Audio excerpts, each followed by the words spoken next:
Honestly, I'm not very happy with this skill. The run is very messy, like failing assist counters on the third stun, leading to wavering not refreshing and falling off for much of its burst.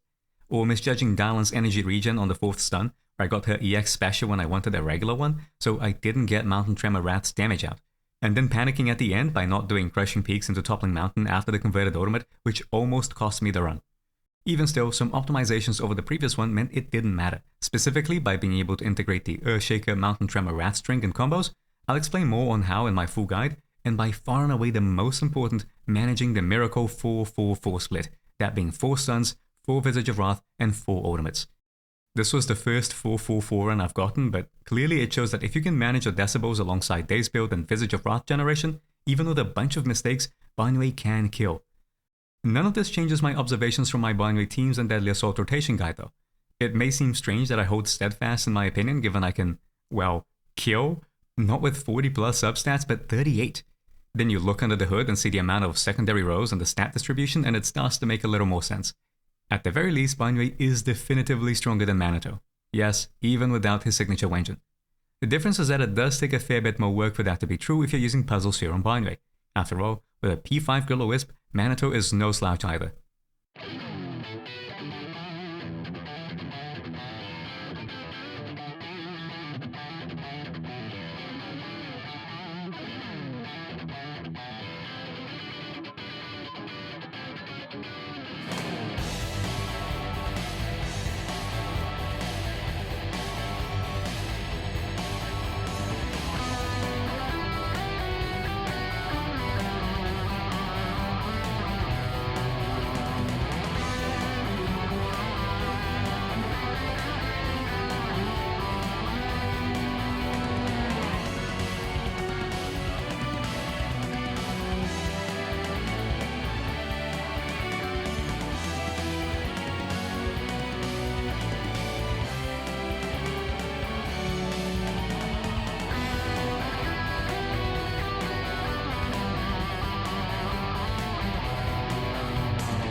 There's a fair bit of meta commentary I'd like to make, namely how the nuances around substats, buffs, and quote-unquote costs are far too often lost in discussion, but we can leave that for later. Rather than telling you what to think, I hope the runs and builds I've showcased here and in my Banyue Teams and Deadly Assault rotation guide can help you formulate your own opinion on the character. As for me at least, I will be rolling for him. Still, there is so much to this character that I haven't gone over yet that you might want to know about, so why not like, share, subscribe, and ring the bell to be notified for when the full guide drops. I've got more videos coming. Thank you all for watching, and I'll see you next time.